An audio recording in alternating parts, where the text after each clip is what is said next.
Fungsi sistem ekonomi yang pertama, sebagai penyedia dorongan untuk berproduksi, dengan adanya sistem ekonomi yang baik, seseorang menjadi lebih semangat untuk memproduksi suatu usaha atau jasa. Yang kedua, sebagai pengatur dalam pembagian hasil produksi di seluruh anggota masyarakat agar dapat terlaksana seperti yang diharapkan. Yang ketiga, sebagai koordinasi kegiatan individu dalam suatu perekonomian, sistem ekonomi juga mengatur kegiatan seseorang dalam perekonomiannya. Yang keempat, menciptakan mekanisme tertentu agar distribusi barang dan jasa berjalan dengan baik.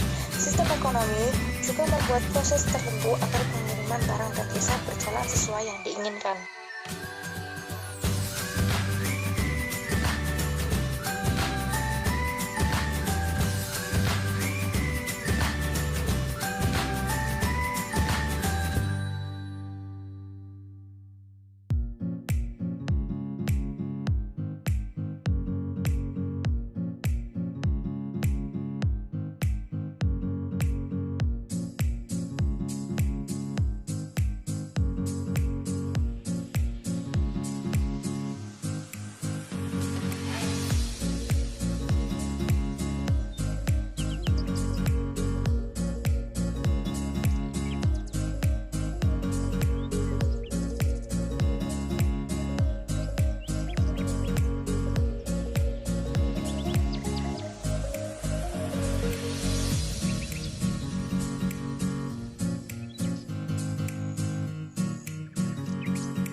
Bisnis. Yang pertama, untuk mengubah bentuk bisnis atau form utility yang tidak lain dari fungsi produksi.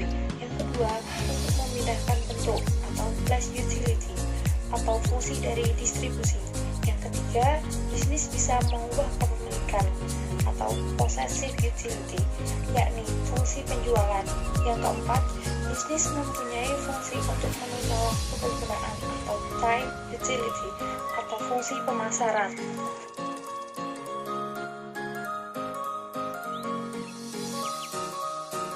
Dampak dari pandemi COVID terhadap sektor perekonomian dan bisnis. 1. Membuat konsumsi rumah tangga jatuh. Hal ini dibuktikan dengan data dari BPS yang mencatatkan bahwa konsumsi rumah tangga turun dari 5,2% pada kuartal 1 2019 ke 2,84% pada kuartal 1 tahun ini. 2.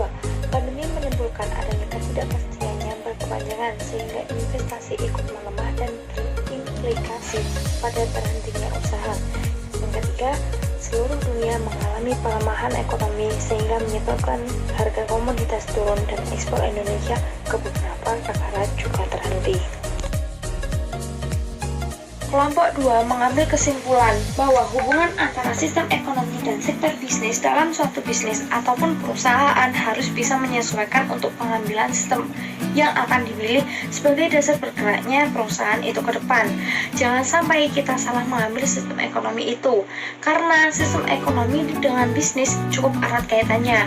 Suatu bisnis atau usaha sangat membutuhkan sistem ekonomi. Jika suatu negara tidak menerapkan sistem ekonomi yang baik, kemungkinan bisnisnya pun tidak akan berjalan dengan baik. Sistem ekonomi dan sektor bisnis itu sangat berhubungan. Jika salah mengambil sistem ekonomi, maka dapat dipastikan sektor bisnis juga akan terkena imbas. Kita harus mengambil keputusan memilih sistem ekonomi itu berdasarkan di negara mana kita berbisnis dan bagaimana kondisi masyarakat negara itu. Mengambil keputusan menentukan dasar perusahaan, maka harus memperhatikan beberapa faktor. Yang pertama, perusahaan atau bisnis itu berdiri di negara mana. Jika suatu negara memiliki dasar hukum demokrasi, maka sangat tidak cocok perusahaan itu mengambil sistem ekonomi pasar. Yang kedua, kondisi konsumen atau masyarakat kita mempasarkan produk kita atau bisnis kita. Jika di negara liberal, contoh Amerika Serikat, maka penduduk akan lebih suka kepada sistem ekonomi pasar.